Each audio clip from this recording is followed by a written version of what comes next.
update as I continue my long distance bike tour here. Currently on US Highway 52 in Ohio, heading westbound.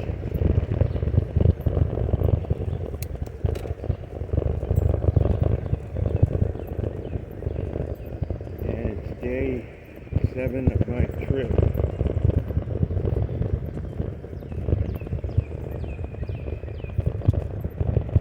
This is the Ohio River Scenic Byway. Consider part of it.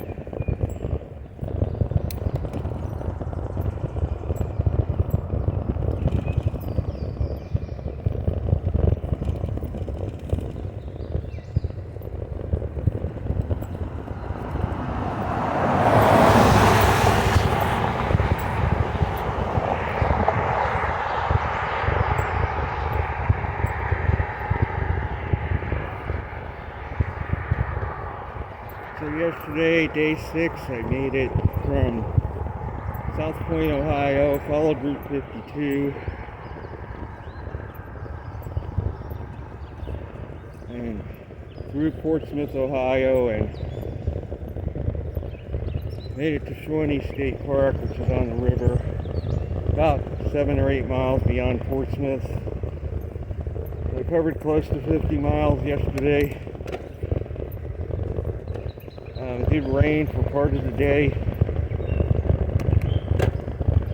and rained also last night. Shawnee State Park was a nice campground. What I did not like about it is they charge $63 just for me to put a tent up there and have use of their facilities. And they don't have any tent sites, they only have RV sites, so they charge you as if you have an RV, no matter if you do or you don't.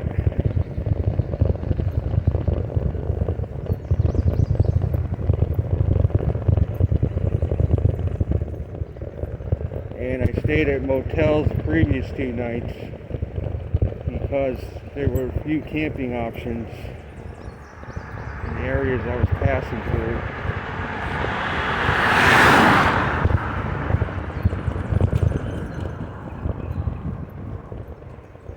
Route 52 was a 4-lane highway yesterday, most of the day, and lots of traffic. Did have a decent sized shoulder though, which offset that for most of it. And it was relatively flat.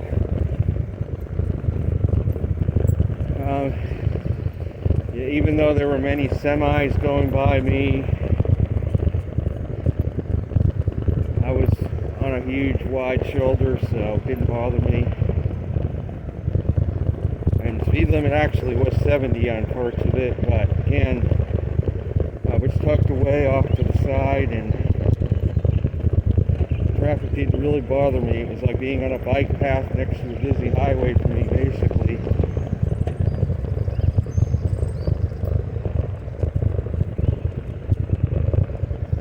And they do allow cyclists on there. A number of police officers drove by me and didn't bother me, so yeah, the road is open to cyclists.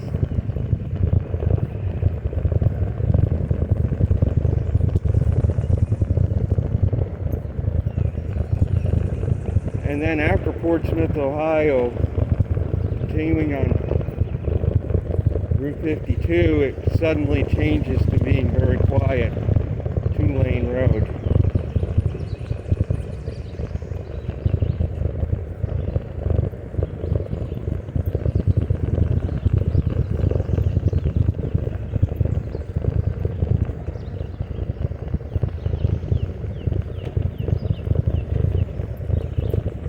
But yeah, again, I had to deal with some rainfall yesterday at times, not the whole day non-stop, but it did have to ride through the rain.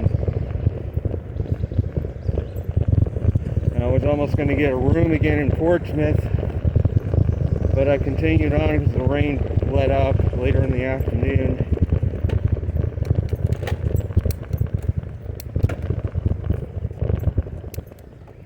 So I got about probably 90-95 more miles to Cincinnati, which I hope to get to tomorrow.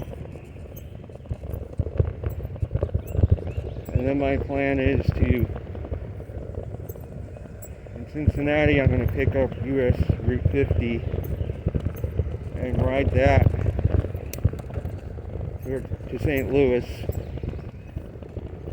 And then from there to go to Springfield, I could either go on the Katy Trail to Clinton and come south, or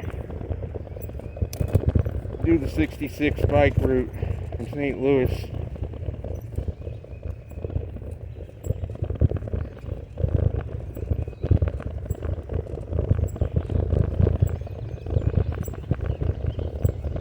So I'm planning on covering, probably, as long as the rain holds off, another 50 miles today perhaps. There are relatively frequent camping opportunities along here.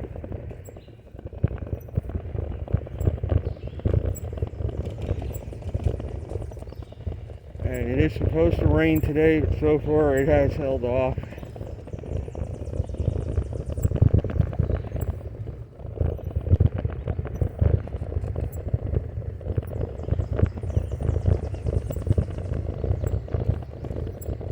And the Ohio River, you can't see it, but it's off to the left. And Kentucky is on the other side of the river. I'm in Ohio.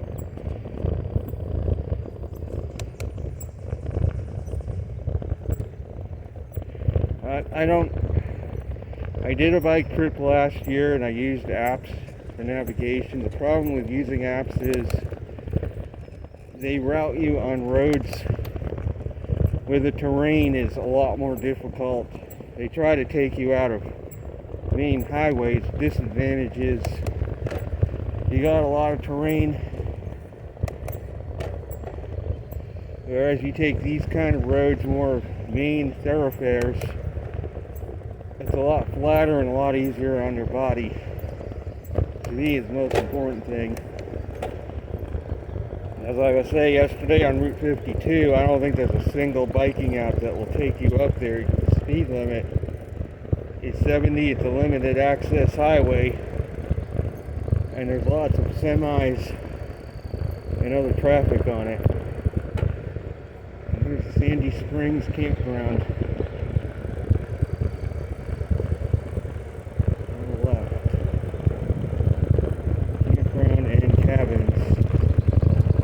Nice trail off to the right that goes into the state forest.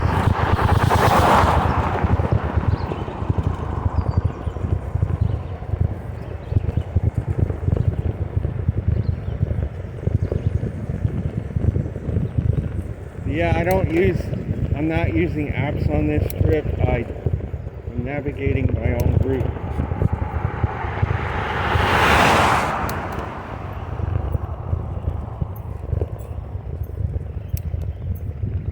After what I experienced last year, there's more dog encounters, there's more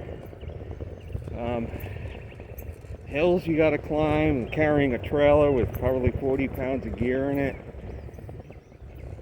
or towing a trailer. So I'm trying to find a route that will be easiest on my body.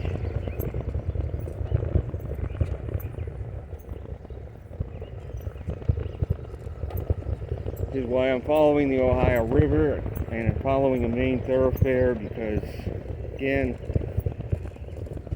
you're not going to encounter as many hills on this road. Bonus is there's very little traffic on it.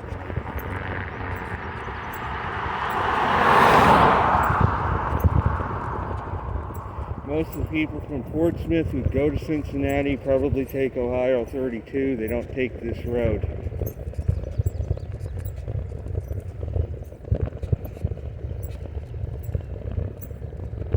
That's a 4-lane all the way to Cincinnati from there.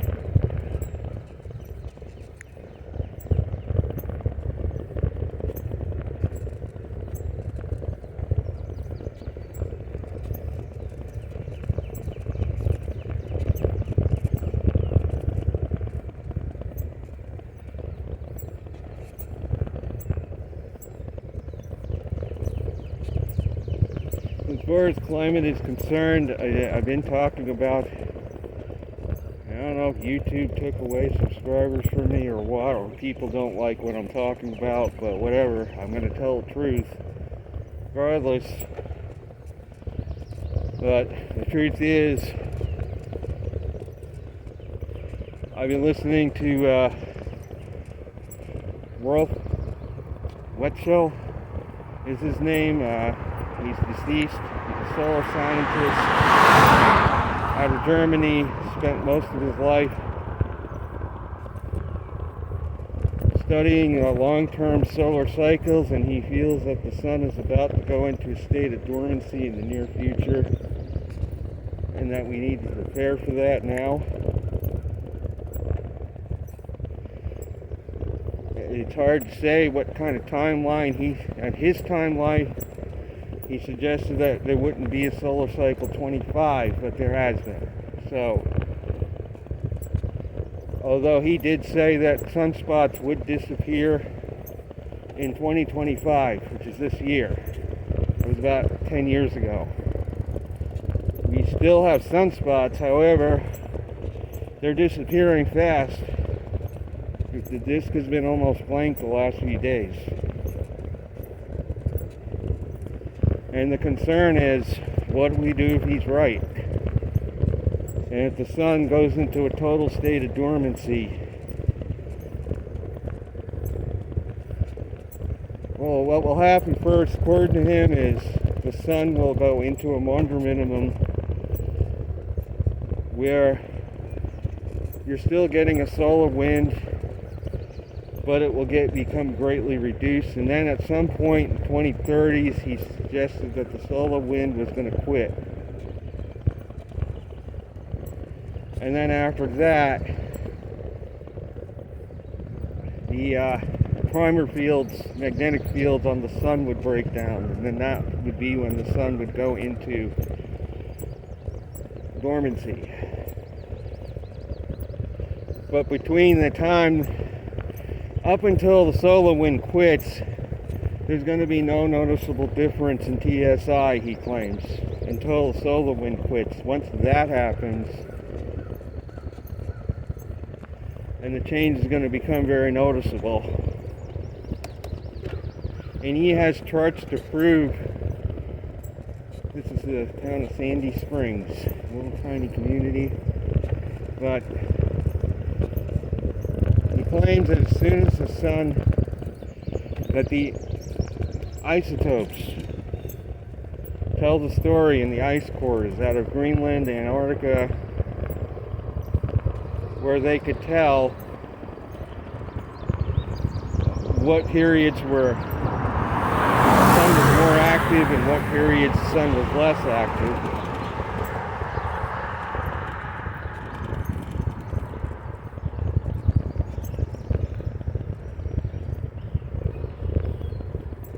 And there was a change came out of the last ice age.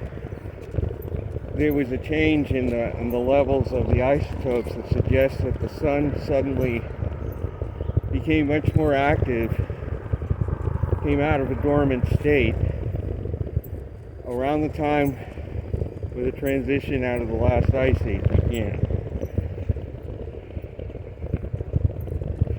And that the transition was relatively quick. I've been researching primal fields on the sun through other sources. A nice little roadside park on the left. Through other sources,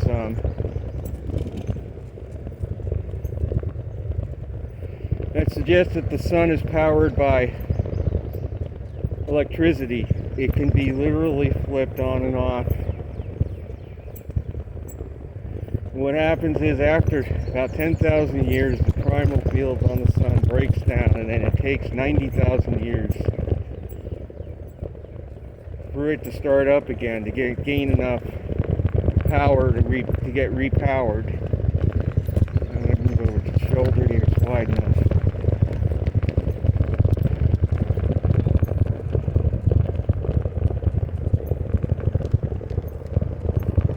Right now, the interesting thing is, again, I can't say this scientist is wrong yet, because we're not done with 2025, and the sun is starting to lose its sunspots. It's looking very alarming even.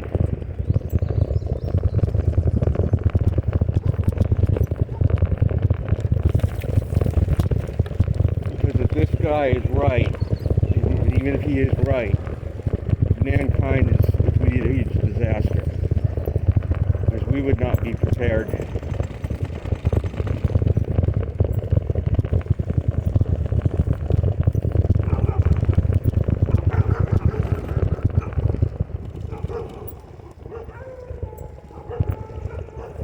This is the town of Sandy Springs. Got our old church on the right. Another one on the left. 5 houses. Cemetery.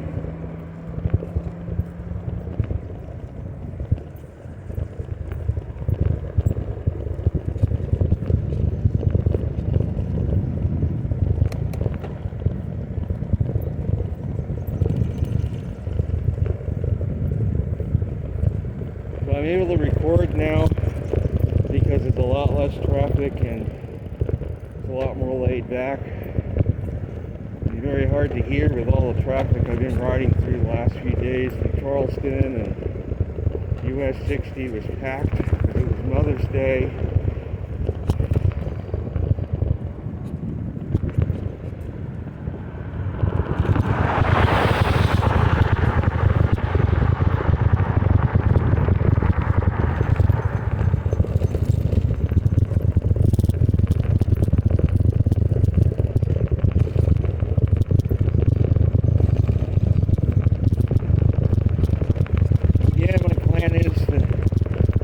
About 15 miles in on the day so far, or 10 miles, between 10 and 15 miles in.